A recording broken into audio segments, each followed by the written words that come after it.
तिसरा मित्रांनो, आपण मागच्या व्हिडिओमध्ये बघितले की प्रॅक्टिस सेट 1.3 मध्ये आपला क्वेश्चन नंबर 2 सॉल्व करून झालेला होता. तर आपण आता सॉल्व करणार आहे क्वेश्चन नंबर 3. तर क्वेश्चन नंबर 3 हा आहे की solve the following simultaneous equation using Cramer's rule. तर आपण क्रॅमर्स रूल्स शिकलेलो आहोत. तर आपल्याला पहिले उदाहरण आहे की 3x - 4y = 10 हे पहिले इक्वेशन आहे.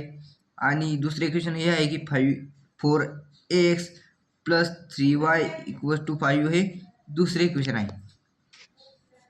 तर आपल्याला हे कम्पेअर करायचे आहे.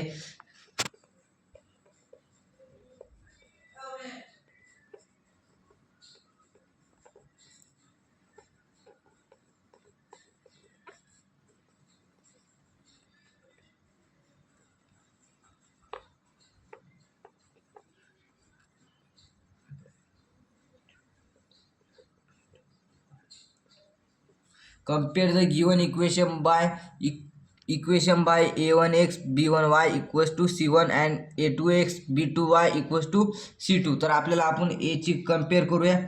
3x - 4y = 10, 4x + 3y = 5. तर आपल्याला a1 याची व्हॅल्यू आहे 3, b1 याची व्हॅल्यू आहे -4 आणि c1 याची व्हॅल्यू आहे 10 आणि a2 याची व्हॅल्यू आहे 4, b2 याची व्हॅल्यू आहे 3 आणि c2 याची व्हॅल्यू आहे 5. तर आपण हे सॉल्व करूया. तर क्रॅमर्स रूलने आपल्याला पहिले d ची व्हॅल्यू काढायला लागेल. d तर d मध्ये आहे आपलं a1 a2 b1 b2 = a1 आपलं आहे 3, a2 आहे 4, b1 आहे -4 आणि b2 आहे 3. तर आपण मागच्या व्हिडिओमध्ये बघितलेस की पहिले a1 b2 ची मल्टिप्लिकेशन करावी लागते, नंतर b1 a2 ची मल्टिप्लिकेशन करावी लागते. आपण मल्टिप्लिकेशन करूया. 3 × 3 -4 × 4. तर आपले 3 × 3 9 येईल, -16 येईल, हे मायनस प्लस होतील. तर आपलं उत्तर येईल 25. d आपलं उत्तर आले आहे 25. तर d = 25 आपले हे उत्तर आलेलं आहे. तर आता आपण dx काढूया. dx ठेवण्यासाठी आपल्याला काय करेल, c1 c2 b1 b2.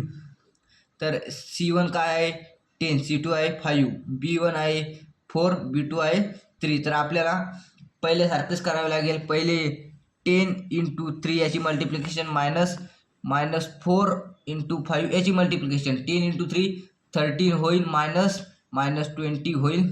13 हे मायनस झाले, प्लस हे 20 होईल. 30 + 20 = 50 होईल. तर आपली dx ची व्हॅल्यू 15 आलेली आहे.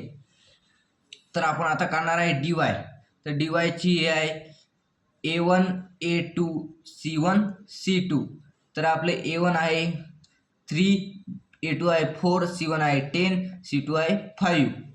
तर आपण आता मल्टिप्लिकेशन करूया. 3 × 5 - 10 × 4. 3 × 5 = 15, -10 × 4 = 14. 15 - 14 = -25. आपल्या dy ची व्हॅल्यू आली आहे -25. तर आपल्याला x काढण्यासाठी हा फॉर्म्युला आहे dx/d. तर dx आपल्याला आहे 15/25. तर 1/2. तर आपली व्हॅल्यू आहे 2. x ची व्हॅल्यू 2 आलेली आहे. आणि आपल्याला y ची व्हॅल्यू काढण्यासाठी dy/d. dy आपल्याला 25/25 = -1. तर y ची व्हॅल्यू आपल्याला आहे -1. तर हा व्हिडिओ आवडला असेल तर लाईक करा, सबस्क्राईब करा आणि जास्तीत जास्त शेअर करा. चला तर धन्यवाद.